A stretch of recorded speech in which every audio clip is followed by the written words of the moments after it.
এই বউ, কাছে আসো, একটু আদর করি। হুম, লাগবে না। তোমার চুলের গন্ধ যে বারবার আমায় মাতাল করে দেয় শোনা। ওটা চুলের গন্ধ নয়, শ্যাম্পুর গন্ধ। তোমার কি মনে হয় আমি শ্যাম্পুর গন্ধ চিনি না? এই গন্ধ সে তীব্র একটা মাদকময় গন্ধ আছে, যেটা শুধু আমিই নিতে পারি। এই পৃথিবীতে আর কারো ক্ষমতা নেই সেই গন্ধ নেওয়ার। সেই সাথে সেটা আমায় আকৃষ্ট করে তোমার প্রতি, বারবার আমাকে তোমার কাছে নিয়ে আসে। হাজার জনতার ভিডিওর মাঝেও আমি সেই গন্ধ শুকিয়ে বের করে দিতে পারবো তোমাকে। হয়েছে, আর অভিনয় করতে হবে না। বুঝে গেছি তোমার কি লাগবে। আরে অভিনয় না, সত্যি বলছি। ঠিক আছে, আর বলবো না। এখন যখন বুঝে গেছো আমার কি লাগবে, তাহলে সেটা আগে নেই। এতক্ষণ সাজিদ আর রিমি বিছানায় শুয়ে একে অপরের সাথে কথা বলছিল। তারা দুইজন স্বামী স্ত্রী, ঢাকার একটি ফ্ল্যাটে থাকে। দুইজনের পরিবারের কেউ নেই। এক কথায় দুইজনের দুইজন ছাড়াই পৃথিবীতে আর কেউ ছিল না। হয়তো সেই কারণেই তাদের ভিতর ভালোবাসাটা একটু বেশিই ছিল। রিমির কাছ থেকে সিগন্যাল পেয়ে সাজিদ ধীরে ধীরে তার ঠোঁটের দিকে এগিয়ে যায় আর একত্র করে দেয় দুটি ঠোঁট। তাদের ভালোবাসাতে কোনো কমতি ছিল না। সুন্দর গোছানো একটি সংসার। সাজিদ ছোটোখাটো একটা ব্যবসা করে। সকাল 9টার দিকে বেরিয়ে যায় আর বিকেল 4:30 নাগাদ ফিরে আসে।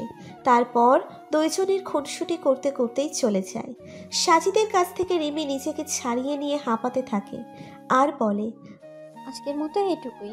কালকে আবারও তো কাজে যেতে হবে সকাল সকাল, আর আমিও না খুব ক্লান্ত। ঘুমিয়ে পড়ো চুপচাপ। ব্যাস এটুকুই? আমি তো ভেবেছিলাম পুরো সকাল পর্যন্ত জেগে থাকবা। জবাব দিল সাজিদ।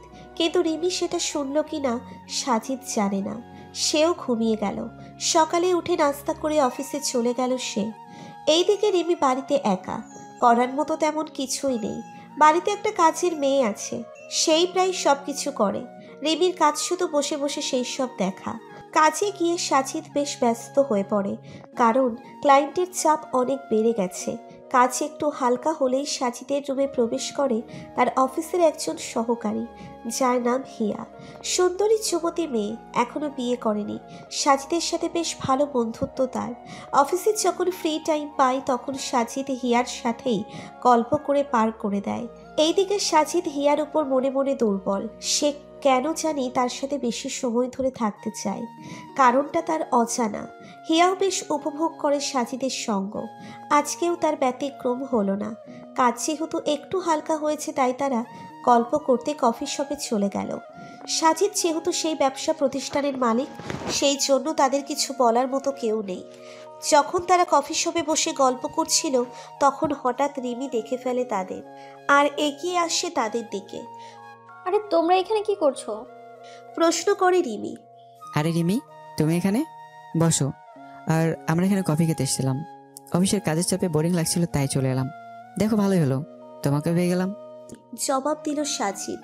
রিমি বলল, আমি একটু মার্কেট করতে বেরিয়েছিলাম, আর এখানে তোমাদের দেখি তাই কথা বলতে আসি। হিয়া বলল, রিমি, বসে পড়ো, একসাথে আড্ডা দেই। তোমাদের কথা শুনবো আজ আমি। রিমি তাদের ব্যাপারে অনেক কথাই বলে হিয়াকে।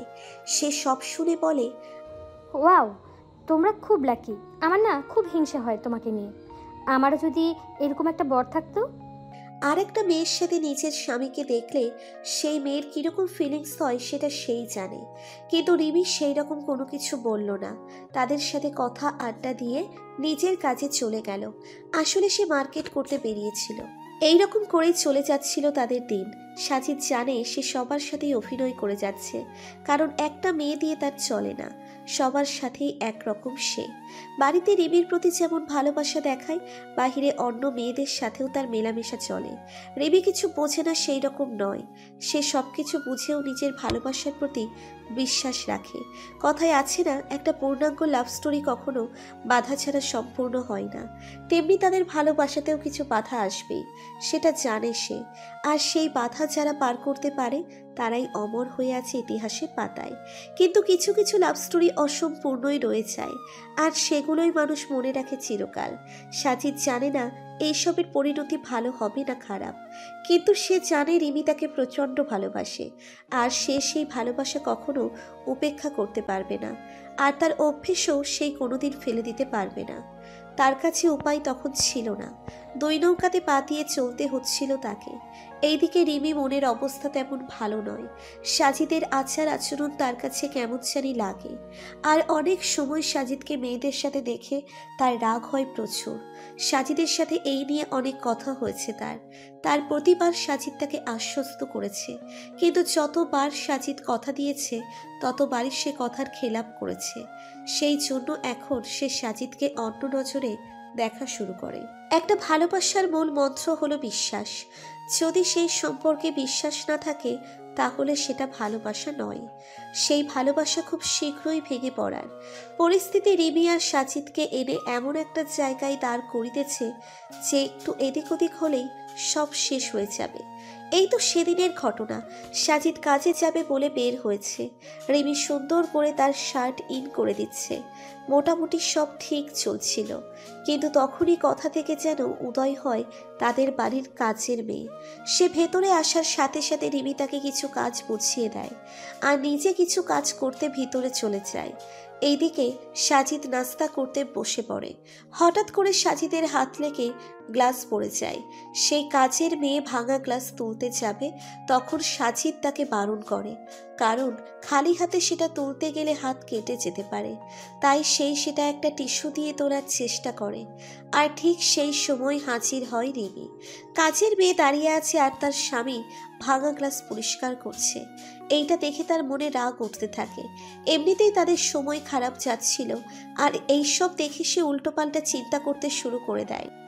সামান্য একটা বিষয় যেখানে সাজিদের কোনো দোষ নেই, সেই জায়গাতেও একটা কাজের মেয়েকে নিয়ে তাদের মধ্যে বিস্তর ঝগড়া হয়ে যায়। রিমি কাঁদতে কাঁদতে নিজের ঘরে চলে যায়। সাজিদও রাগ করে তার কাজে চলে যায়। সেদিন থেকে বন্ধ হয়ে যায় বেচারি কাজের মেয়ে সেই বাড়িতে কাজ করা। রাস্তায় যেতে যেতে সাজিদ ভাবতে থাকে আসলে ভুলটা তারই ছিল। রিমি তাকে কতটা ভালোবাসে সেটা জানা সত্ত্বেও তার সাথে রাগারাগি করা ঠিক হয়নি। এইরকম একটা ফিলিংস কাজ করা শুরু করে তার ভিতর। ভালোবাসা শুধু মুখে প্রকাশ করে পালন করা যায় না, সেটা অন্তর থেকে অনুভব করতে হয়। সাজিদ আর দেরি না করে চলে যায় বাড়িতে। গিয়ে দেখে রিমি দরজা বন্ধ করে বসে আছে, আর ভিতর থেকে কোনো আওয়াজ আসছে না। ভয় পেয়ে যায় সাজিদ। চোখ দিয়ে পানি বের হতে শুরু করে দেয়।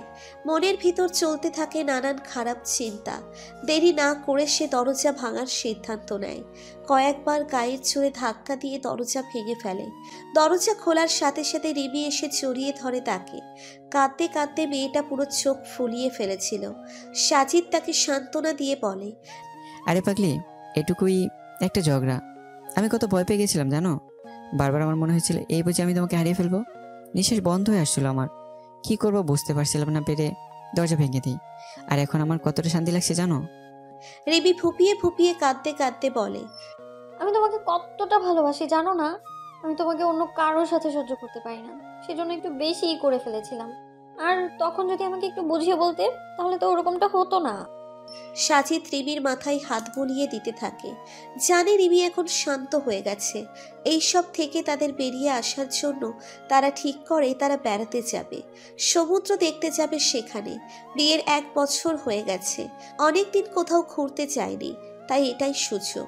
কিন্তু তাদের দুইজনের কারো জানা ছিল না সেই সিদ্ধান্ত তাদের জীবনকে পাল্টে দিতে চলেছিল। আমরা কোথায় ঘুরতে যাব? রাঙামাটি।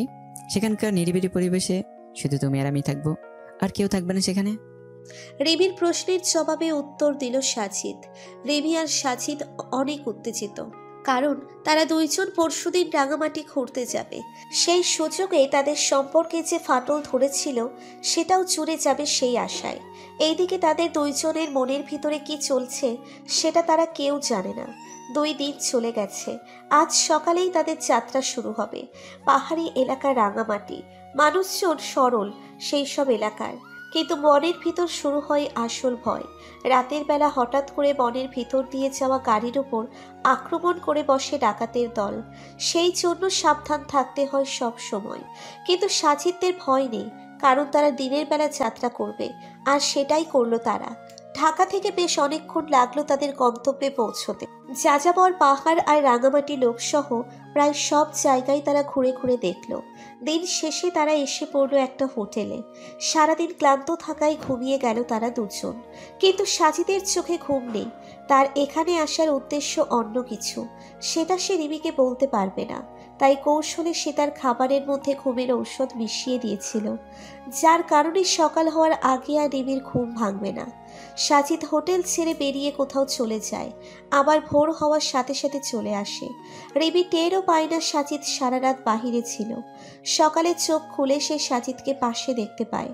পরদিন সকালে তারা হোটেল ছেড়ে দেয়, কারণ তারা আরও দূরে যাবে, আর হোটেল সেখানেও আছে, তাই সেখানেই থাকা যাবে। পুরো দিন শেষে বিকালে এসে শুরু হয় আসল খেলা। এই পুরো অভিনয়ের মূল জায়গায় এসে দাঁড়ায় দুই ভালোবাসার মানুষ। আজও তাদের মনে ভালোবাসা ছিল কিনা সেটা কেউ জানে না, কারণ সেগুলোর বদলে তখন হয়তো দুইজনের মনের বদলে চলছিল প্রতিশোধের আগুন। কিসের প্রতিশোধ সেটা একমাত্র তারাই জানে। উঁচু পাহাড়ের ওপর একটা বাংলো টাইপ বাড়ির ভিতরে রয়েছে সাজিদ আর তার স্ত্রী। দুইজনেরই পছন্দের জায়গা হয়ে উঠেছিল সেই বাড়িটা, কারণ আশেপাশে আর কোনো বাড়িঘর কিছুই নেই। সাজিদ 2 দিনের জন্য সেটা ভাড়া হিসেবে নিয়েছিল। সেই উঁচু জায়গা থেকে সূর্য ওঠার জায়গা খুব ভালো করেই দেখা যেত। দুপুরে খাওয়া দাওয়ার পর যখন তারা বিশ্রাম করছিল, তখন হঠাৎ সাজিদ রিমিকে প্রশ্ন করে বসে, আচ্ছা রিমি, আমি তোমাকে তোমার অতীত সম্পর্কে তেমন কিছু কোনোদিন জিজ্ঞেস করিনি। তোমার মা বাবা নেই জানি। যখন তুমি ক্লাস 9-এ পড়ো তখন তারা দুজনে একটা অ্যাক্সিডেন্টে মারা যায়, কিন্তু তার আগে বা পরে কিছু আমি জানি না। আজ এই নিরিবিলি জায়গায় আমার সাথে চাইলে সব কিছু শেয়ার করতে পারো, আর যদি দুঃখ মনের মধ্যে থেকে থাকে তাহলে সেটা বের করে দিতে পারো। সাজিদের এমন প্রশ্নে রিমি কিছুটা বিব্রত বোধ করে, কারণ সে তার অতীতকে ভুলে যেতে চায়। তার মা বাবাই ছিল তার কাছে সব কিছু, কিন্তু নিষ্ঠুর প্রকৃতি ছিনিয়ে নিয়েছে তাদের তার কাছ থেকে। আর তারপর সে অনেক কষ্টে নিজে পড়াশোনা করে আর ছোটোখাটো কাজ করে এই পর্যন্ত এসেছে। আর এর মধ্যেই তার দেখা হয়ে যায় সাজিদের জন্য। সাজিদ নিজে রিমির জন্য বিয়ের প্রস্তাব নিয়ে এসেছিল, কিন্তু রিমি বিয়ে করতে চায়নি। সে জীবনে অনেক কিছু করতে চেয়েছিল, কিন্তু দেশে একা মেয়ে এত কিছু একা কোনোদিন করতে পারে না। আর সাজিদ রিমিকে সময় দিয়েছিল অনেক। প্রতিদিন সে দেখা করতে আসতো তার সাথে, তাকে বোঝাতো নানা রকম করে।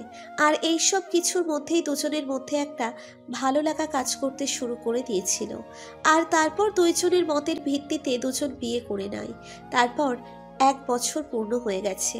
আর সাজিদের স্টোরিও অনেক সাদামাটা। জন্ম থেকেই অনাথ সে, কিন্তু পড়ালেখাতে মতন ভালো ছিল। স্কুলে খারাপ রেজাল্ট করতো সে। স্কুল জীবনে তার পড়ালেখা একেবারে ডাউন ছিল। ক্লাসে লাস্ট হতো সব সময়, কিন্তু হঠাৎ করে তার গতি পাল্টে যায়। কলেজে ওঠার সাথে সাথে তার সবকিছু বদল হয়ে যায়। পড়ালেখা অনেক ভালো করে করতে শুরু করে দেয় সে। সব বিষয় ফার্স্ট হতে শুরু করে দেয়। হয়তো বুঝতে পেরেছিল জীবনের আসল মানে, সেই জন্য এইসব। আর একদিন কোনো এক জায়গায় রিমিকে দেখে পছন্দ হয়ে যায়, আর ব্যাকগ্রাউন্ড চেক করে দেখে তার কেউ নেই। তাই বিয়ের প্রস্তাব নিয়ে হাজির হয় সে। তার পরের ঘটনা সংক্ষিপ্ত। রিমি সবকিছু বলে দেয় সাজিদকে, কিন্তু সাজিদ কেমন জানি মনমরা হয়ে যায় সব শুনে। হয়তো সে অন্য কিছু আশা করেছিল। সে আর কিছু জিজ্ঞেস করে না তাকে। ওই দিনটা তাদের সেই রকম করেই কেটে যায়। ওই দিন রাতে যখন রিমি শুয়ে পড়ে, তখন সাজিদ আবার বাহিরে বের হয়ে যায়। আজকে রিমি আর ঘুমিয়ে থাকে না। হঠাৎ করে তার ঘুম ভেঙে যায়, আর পাশে দেখে সাজিদ নেই।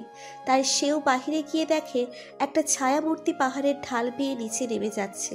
রিমির চিনতে অসুবিধে হয় না সেটা সাজিদ। এত রাতে তাকে একা রেখে সাজিদ কোথায় যাচ্ছে সেই চিন্তায় সেও ফলো করা শুরু করে দেয় তাকে। ফলো করতে করতে দেখে সাজিদ নিচে কারোর সাথে দেখা করছে আর কারোর সাথে কথা বলছে। রিমি তাদের কাছে যায়, গিয়ে দেখে একটা নারী মূর্তির সাথে সাজিদ কিছু কথা বলে যাচ্ছে।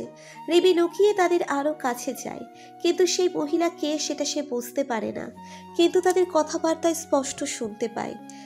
রিমি যা শুনতে পায় সেটা শুনে তার গায়ের লোম দাঁড়িয়ে যায়। থরথর করে কাঁপতে শুরু করে দেয় সে, কারণ তারা যা বলছিল সেটা বলার মতো নয়। তারা দুজন বলছিল, অভিনয়ে সব অভিনয়। আমি এতদিন অভিনয় করে এসেছি আজকের দিনের জন্য, আর আমি জানি রেমি অভিনয় করে এসেছো। যখন তার বাবা মা মারা যায় তখন সে একা হয়ে যায়, কেউ তার দিকে ঘুরেও তাকায় না। সেই সময় আবির্ভাব হয় আমার। আমি তাকে প্রস্তাব দিই, সে কে সেটা না জেনেই, আর আমার মতো বড় লোক দেখে সেও রাজি হয়ে যায়। কিন্তু তখন আমি বুঝতে পারিনি সেটা সেই রেমি যে আমার জীবনকে একটা সময় নষ্ট করে দিয়েছিল। বিয়ের পর আমি বুঝতে পারি সেটা সেই, আর তখন থেকে আমি প্ল্যান করতে শুরু করে দিই। আর আমার প্ল্যানের শেষ ধাপ কালকে হতে চলেছে। আমার প্রতিশোধ পূরণ হতে চলেছে। সে বুঝতে পারবে ভালোবাসার অপর নাম মৃত্যু। আর সে মৃত্যুর সে কঠিন জ্বালা হলো যখন কেউ জানতে পারে তার সবচেয়ে ভালোবাসার মানুষ তার সাথে বেইমানি করেছে। এতদিন ভালোবাসার সব কিছু একটা অভিনয় ছিল, সেটা যখন সে বুঝতে পারবে তখন হবে তার আসল মৃত্যু। তার আগে যেটা হবে সেটা তার শুধু দেহ থেকে আত্মা আলাদা হয়ে যাবে। ভালোবাসার কতটা কষ্ট সেটা আমি তাকে তিলে তিলে অনুভব করাতে চাই। এক টানে কথাগুলো বলল সাজিদ। অপর পাশে দাঁড়িয়ে থাকা ছায়ামূর্তি সব শুনে বলল, সব কিছু ভালো করে মিটিয়ে গেলেই হয়, তারপর শুধু তুমি আর আমি থাকবো। আমাদের মাঝে আর কেউ বাধা হয়ে দাঁড়াতে পারবে না। রিমি আর সেখানে সরিয়ে থাকার মতো শক্তি পেল না। মনে হচ্ছিল তার পায়ের নিচ থেকে মাটি সরে গেছে। সাজিদ কি বলছে তার কিছুই সে বুঝতে পারছে না। কতটুকু সে বুঝতে পেরেছে সেটা হলো সাজিদ তাকে ভালোবাসে না, আর এতদিনের সব কিছু ছিল একটা অভিনয়। আর কোন কারণে সাজিদ রিমির উপর প্রতিশোধ দিচ্ছে যেটা তার জানা নেই। রিমি তাদের থেকে দূরে সরে যায়। সে আর কিছু ভাবতে পারছে না, তার হাত পা কাঁপছে। এতদিনের বিশ্বাস আর ভালোবাসা যখন অভিনয়ে পরিণত হয় তখন সেই জিনিসটা কতটা বেদনাদায়ক সেটা একমাত্র সেই ভালোবাসার মানুষটাই জানে। সাজিদ ছাড়া রিমির এই দুনিয়াতে আর কেউ নেই। তাই যখন সেই মানুষটাই তাকে ধোঁকা দিল, তার সুইসাইড করা ছাড়া আর কোনো রাস্তা খোলা ছিল না। রিমি সোজা পাহাড়ের ধারে গিয়ে দাঁড়ায়। তার মাথায় তখন তাদের মধুর সব স্মৃতিগুলো ঘুরছিল। কথাই আছে, মানুষ যখন তার মৃত্যুর সন্নিকটে এসে দাঁড়ায় তখন তার চোখের সামনে তার পুরো জীবন ভাসে।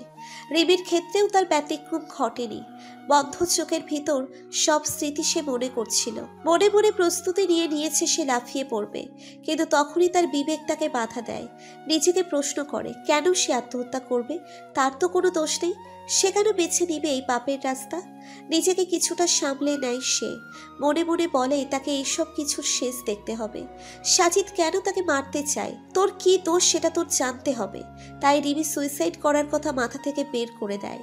যেই রাস্তা দিয়ে সে এসেছিল সেই রাস্তা দিয়ে আবার বাংলোতে ফিরে যায়। শুয়ে পড়ে বিছানায়। সেও অভিনয় করে সে ঘুমিয়ে। একটু বাদে সেখানে হাজির হয় সাজিদ। পর্যবেক্ষণ করে বুঝতে পারে রিমি তখনও ঘুমে। সাজিদ সেই কারণে তার মাথার চুলে একবার হাত বুলিয়ে নিজেও শুয়ে পড়ে। এইদিকে চোখ দিয়ে নিঃশব্দে পানি পড়ে যাচ্ছে রিমির। মন চাচ্ছিল সাজিদকে জড়িয়ে ধরে কাঁদতে, মন খুলে সব কথা বলতে, কিন্তু সেটা এখন সম্ভব নয়, কারণ তার জায়গা দখল করে নিবে আর এক মহিলা। রিমির শুধু একটাই ইচ্ছে, সব সত্য জানার। সেই সব কিছু জানার পর মৃত্যু হলেও তার আক্ষেপ থাকবে না। পরদিন সকালে তাদের ঘুম ভাঙলেও এক কাপ চায়ের সাথে। রিমির উঠতে দেরি হয়ে গিয়েছিল, কারণ রাতে অনেকক্ষণ পর সে ঘুমিয়ে পড়েছিল। সকালে উঠে দেখে পাশে সাজিদ চায়ের কাপ হাতে দাঁড়িয়ে আছে। সাজিদের সেই নিষ্পাপ চেহারা দেখে মিনিট দুয়েকের জন্য রিমি সব ভুলে গিয়েছিল। কিছুক্ষণের জন্য ভেবেছিল হয়তো সাজিদ তাকে খুব ভালোবাসে। কালকে রাতের যা কিছু ছিল সব স্বপ্ন, কিন্তু সেগুলো স্বপ্ন ছিল না, সেগুলো ছিল সত্য। সব কিছু ছিল অভিনয়, যেটা সাজিদ পুরো বছর ধরে করে আসছে রিমির সাথে। কিন্তু কি কারণে সেটা হচ্ছে সেটা রিমি এখনো পর্যন্ত জানে না। আর কাল রাতের সেই ছায়ামূর্তির কথা তো সে বাদই দিয়ে দিল। কিছু মেয়ে আছে যারা ভালোবাসার জন্য পাগল হয়ে থাকে, যাকে তারা ভালোবাসে তাকে মন থেকে চায়, কিন্তু যখন সেই মানুষের থেকে ধোঁকা পায় তখন সেই মেয়েগুলো নিজের বা তার ভালোবাসার মানুষের ক্ষতি করতে দ্বিধাবোধ করে না। রিমিও সেই সব মেয়েদের মতোই ভালোবাসার পাগল। সে সারা রাত চিন্তা করেছে, তার আগে সুইসাইড পর্যন্ত করতে গিয়েছিল, কিন্তু সেটা করেনি সে। তাই পুরো রাত সে চিন্তা করেছে যদি আসলেই সাজিদ তাকে ঠকিয়ে থাকে তাহলে সে হয় নিজে মরবে, আর না হলে সাজিদকে খুন করে দিবে। কিন্তু আজ সকালে কেমন জানি সব উল্টোপাল্টা হচ্ছে তার সাথে। যেখানে সাজিদের তাকে খুন করার কথা বা সেই রকম প্ল্যান করার কথা, তার বদলে সাজিদ তার যত্ন নিচ্ছে। রিমি কিছুই বুঝতে পারছিল না। সাজিদ সকাল থেকে নিচে রান্নাঘরে গিয়ে তাদের দুজনের জন্য নাস্তা বানিয়ে নিজের হাতে খাইয়ে দিয়েছে রিমিকে। কিন্তু রিমি বুঝে গেছে এইসব করার কি কারণ। এইসব করার কারণ একটাই, সেটা হলো সুন্দর করে তাকে খুন করা। কারণ ছাগলকে জবাই করার আগে তাকে ভালো মতো যত্ন করতে হয়, তারপর ভালো করে তাকে জবাই করা হয়। রিমির ক্ষেত্রেও সেটাই হচ্ছে এখন। তাদের বাংলো বাড়ির আশেপাশে কোনো বাড়িঘর নেই, পাহাড়ের উপর নিরিবিলি একটা জায়গা। সেখান থেকে যদি একই জোরে চিৎকার করে তাহলেও কেউ শুনতে পারবে না। আর পাহাড় থেকে ফেলে দিলে খাদে লাশের চিহ্নও খুঁজে পাওয়া যাবে না। কিন্তু রিমি জানে তাকে যে করেই হোক বাঁচতে হবে, সাথে তাকে যে ঠকিয়েছে তাকে উপযুক্ত শাস্তি দিতে হবে। অনেকটা সাইকোদের মতো চিন্তাভাবনা হয়ে গেছে তার। সাজিদ রিমিকে রেখে বাহিরে চলে গেল কিছুক্ষণের জন্য। রিমি এতক্ষণ যাবৎ চুপচাপ সব দেখে যাচ্ছিল, শুধু কিছুই বলেনি সে। কিন্তু সাজিদ চলে যাওয়ার পর সে চিন্তা করার সুযোগ পায়। তখন তার মাথার ভিতর অনেক চিন্তা ঘুরপাক খাচ্ছিল। বারবার মনে হচ্ছিল এই বুঝি সাজিদ তার উপর আক্রমণ করবে আর তাকে মেরে ফেলবে। কিন্তু সেই সব কিছুই হচ্ছিল না। রিমির অবস্থা প্রায় পাগল প্রায় হয়ে গিয়েছিল, কিন্তু তার মাথা একটু হলেও কাজ করে যাচ্ছিল। সে বাংলো বাড়ির একটা কাজের মহিলা ছিল, কেয়ারটেকার। তাকে দিয়ে রিমি বাজারে পাঠায় বিষ কিনে আনার জন্য। হ্যাঁ, বিষ। রিমি যদি নিজেকে বাঁচাতে চায় আর এতদিন তার সাথে করা আসা অভিনয়ের বদলা চায়, তাহলে তাকে হয় নিজেকে শেষ করে দিতে হবে, না হলে সাজিদ আর সেই নারীর ছায়ামূর্তিকে। রিমি 2 নম্বর অপশন চয়েস করেছিল, মানে ওই নিজেকে বাঁচাতে ওই নারী ছায়া মূর্তির সাথে সাজিদকে শেষ করে দেওয়া, সেটা যে করেই হোক না কেন। এইদিকে সাজিদ পাহাড়ের নিচে নেমে গেছে কিছু প্রয়োজনীয় জিনিস কেনার জন্য। প্রয়োজনীয় জিনিস বলা ভুল হবে, কারণ সেগুলোর প্রত্যেকটা জিনিস হতে চলেছিল একটা ভয়ানক কিছুর সাক্ষী। সাজিদ আবার সেই মহিলার সাথে দেখা করলো। তার সাথে বেশ কিছু সময় কাটিয়ে সে রওনা দিল বাড়ির উদ্দেশ্যে। সেই দিন সেই বাড়িটা যেন এক ভিন্ন সাজে সেজেছিল। স্বামী স্ত্রীকে মারার পরিকল্পনা করছিল, আর স্ত্রী স্বামীর এতদিনে তার সাথে করা অভিনয়ের বদলা নেওয়ার জন্য। পুরো বাড়িটা যেন নাট্যমঞ্চ হয়ে গিয়েছিল। সেই মঞ্চে স্বামী স্ত্রী দুজনেই ছিল অভিনেতা আর অভিনেত্রী, কিন্তু তারা নায়ক নায়িকা হলেও একাধারে ছিল দুইজনের শত্রু, এক কথায় ভিলেন। স্বামী বদলা নিতে চায় তার স্ত্রীর কোনো অতীতে করা কাজের জন্য, আর স্ত্রী বদলা নিতে চায় স্বামীর সেই ঘৃণ্য রূপের জন্য। এই পুরো নাটকে থার্ড পার্সন হিসেবে ভূমিকা পালন করছিল এক অজানা মহিলা। যদি স্বামী তার স্ত্রীকে খুন করতে সফল হয়, তাহলে সেই মহিলা হয়ে যাবে তার। খুনের নেশায় এখন মত্ত দুইজন। কে হবে বিজয়ী সেটা দেখার অপেক্ষায় আছে নির্মল প্রকৃতি। দুপুর প্রায় হয়ে এসেছিল। বাড়িতেই তারা থাকছে বেশি সময়। সাজিদ রিমিকে সময় দিচ্ছে আরো বেশি করে, কারণ সে চায় যেন মৃত্যুর আগে রিমি সাজিদের ভালোবাসার প্রতিটা বিন্দু অনুভব করতে পারে। ধীরে ধীরে রাত হয়ে আসতে শুরু করে দিল। দিন যত যাচ্ছিল, দুইজনের মনের মধ্যে তত ভাবনার উদয় হচ্ছিল। সাজিদ তৈরি ছিল তার কাজ করার জন্য, আর রিমিও তৈরি ছিল। সূর্য যখন পশ্চিম আকাশে হেলে পড়ে, তখন থেকে শুরু হয় আসল খেলা। দুইজনের আচরণ পরিবর্তন হতে শুরু করে। সাজিদ রিমি ভালো করে সেজে আসতে বলে। রিমি যখন নিজে সাজতে চায়, তখন সাজিদ তাকে নিয়ে গিয়ে নিজেও হাতে সাজিয়ে দেয়। রিমিও নিজেকে উজাড় করে দেয় সাজিদের কাছে। রিমিকে একেবারে পরিপাটি করে সাজিয়ে তোলার পর সাজিদ নিজে তৈরি হতে চায়। রিমি বুঝে গিয়েছিল তাদের মধ্যে একজনের মৃত্যুর ক্ষণ বয়ে আসছে ধীরে ধীরে। সাজিদ নিজে তার সব প্ল্যান রেডি করে নেয়, আর বাড়ির পিছনের দরজায় সেই মহিলাকে দাঁড়িয়ে থাকতে বলেছিল সে। একবার চেক করে দেখে সেই মহিলা সেখানেই আছে প্ল্যান মাফিক। সাজিদ এইবার রিমির সাথে বসে পড়ে ক্যান্ডেল লাইট ডিনারের জন্য। সব খাবার সে নিজ হাতে বানিয়েছে। খেতে খেতে সাজিদ রিমিকে বলল, আচ্ছা রিমি, স্কুল জীবনে কি কোনোদিন কারো লাভ লেটার পাওনি? হঠাৎ এই ধরনের প্রশ্ন শুনে সে কিছুটা বিব্রত বোধ করতে শুরু করে দিল, কিন্তু নিজেকে ঠিকই সামলে নিয়ে বলল, আমি ছিলাম মেয়ে, লাভ লেটার তো অনেক পেয়েছি, কিন্তু সবাইকে আমি রিজেক্ট করে দিয়েছিলাম বারবার। সেখানে কি এমন কোনো ছেলে ছিল না যে তোমার বরাবর রিজেক্ট করার পরও পিছু করতো তোমার? প্রশ্ন করল সাজিদ। না, সেরকম কেউ ছিল না। রিমি সোজা জবাব দিয়ে দেয়। রিমির উত্তর শুনে সাজিদ রেগে যায় আর চিৎকার করে বলে, মিথ্যে বলছো তুমি। ছিল না মানে? অবশ্যই ছিল। এমন একজন ছিল যে তোমার পিছু করতো। তোমার জন্য একটা সময় পাগল ছিল সে, কিন্তু তুমি তার সাথে কি করলে? পুরো স্কুলের সামনে তার বদনাম করলে। এসব কিছুই হয়নি, বললাম তো এরকম কেউ ছিল না। আবারও শান্ত মাথায় জবাব দিল রিমি। এইবার সাজিদ আরও রেগে গেল। চিৎকার করে দাঁড়িয়ে গেল সে। রিমিকে উদ্দেশ্য করে অকথ্য ভাষায় গালি দিল। তারপর বলল, সেই স্কুল জীবন থেকেই তোর মতো অভিনেত্রী আর কেউই ছিল না। মনে পড়ে সেই সাজ্জাদকে, যে তোকে বারবার পিছু করতো, বারবার তোর সামনে একটা লাল গোলাপ নিয়ে দাঁড়িয়ে থাকতো, কিন্তু প্রতিবারই সেই গোলাপ তুই হাত থেকে নিয়ে পায়ে পিষিয়ে দিতি। সেই অতীত কি মনে পড়ে আজ? সাজিদের মুখে সেই নামটা শুনে এইবার রিমি বড় ধরনের একটা শক খায়। কিছুক্ষণের জন্য সে ফিরে যায় অতীতে, জীবনের কিছু ঘটনা আবার মনে করার চেষ্টা করতে থাকে। তখন সময়টা ছিল রিমির স্কুলের জীবন। ক্লাস 8-এ পড়তো সে। একই স্কুলের এক ক্লাস উপরে, মানে ক্লাস 9-এ পড়তো সাজ্জাদ নামের সেই ছেলে। বড় ক্লাসের মেয়েদের সাথে মিশতে মিশতে রিমির চালচলন তাদের মতো হয়ে গিয়েছিল। অল্প বয়সে বেশি পেকে গেলে যা হয়, রিমিও সেই রকম ছিল। স্কুলের অনেক ছেলে তাকে প্রপোজ করত। রিমি কাউকে না করতো না, সবাইকে হ্যাঁ বলে তাদের সাথে ঘুরে বেড়াতো আর ইচ্ছে মতো তাদের পকেট খালি করাতো। কিন্তু সেটা বেশি দিন আর টেকে না। যখন সবাই বুঝে যায় রিমি তাদের শুধু ইউজ করছে, তখন সবাই তার থেকে দূরে থাকার চেষ্টা করতে থাকে। কিন্তু সবাই তো আর এক নয়। তাদের ভিতর সাজ্জাদ ছিল বেশ ভালো ছেলে। পড়ালেখাতে কাঁচা হলেও তার ব্যবহার ছিল অনেক ভালো, দেখতেও মোটামুটি। যেদিন প্রথম সেই সাজ্জাদ রিমিকে দেখে তখনই তার ভালো লেগে যায়। রিমির জন্য সে সব কিছু করতে পারবে এইরকম মানসিকতা তৈরি হয়ে যায় তার ভিতরে। তাই প্রতিদিন সাজ্জাদ রিমির জন্য গোলাপ ফুল নিয়ে যেত, আর রিমি সেগুলো ফেলে দিত অথবা পা দিয়ে পিষে ফেলত।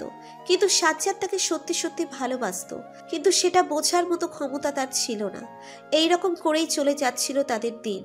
একদিন হঠাৎ রিমির মাথায় বুদ্ধি এসে যায় সাজ্জাদকে ব্যবহার করার, কারণ অনেক দিন কেউ তার জালে পা দেয়নি, তাই সাজ্জাদ সেটার জন্য পারফেক্ট।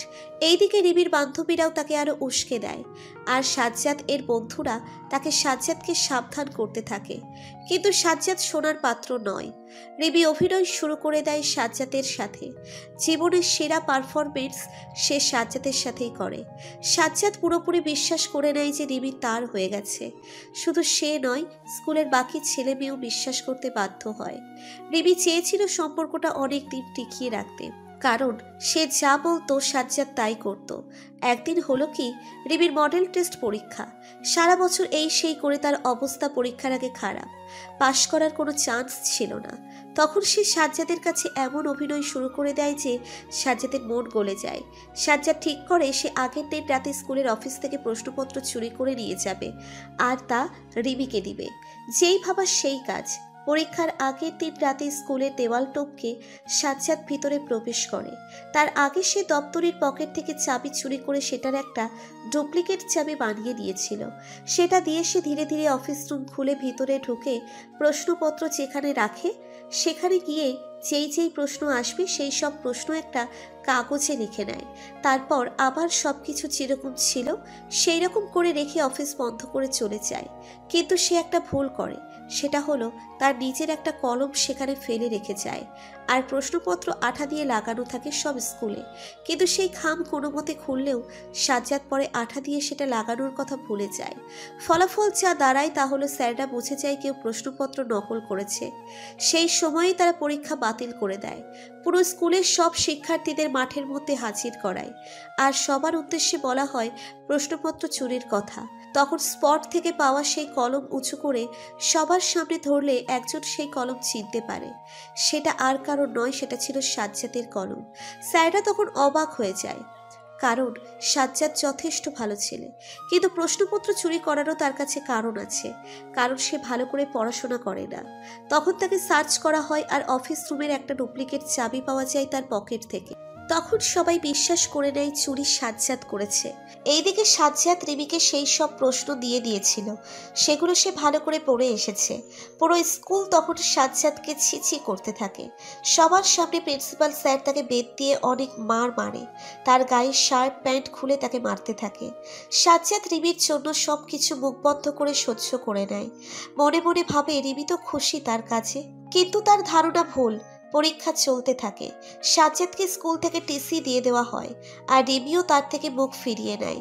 সাজ্জাদের সাথে সে দেখা করা আর কথা বলা সব বন্ধ করে দেয়। সাজ্জাদ তিলে তিলে শেষ হয়ে যেতে থাকে। সে তার ভুল বুঝতে পেরে শহর ছেড়ে দেয়, আর অন্য শহরে গিয়ে খুব ভালো করে পড়াশোনা করতে শুরু করে দেয়। এর মাঝেই রিমির বাবা মায়ের দুর্ঘটনাতে মৃত্যু হয়ে যায়।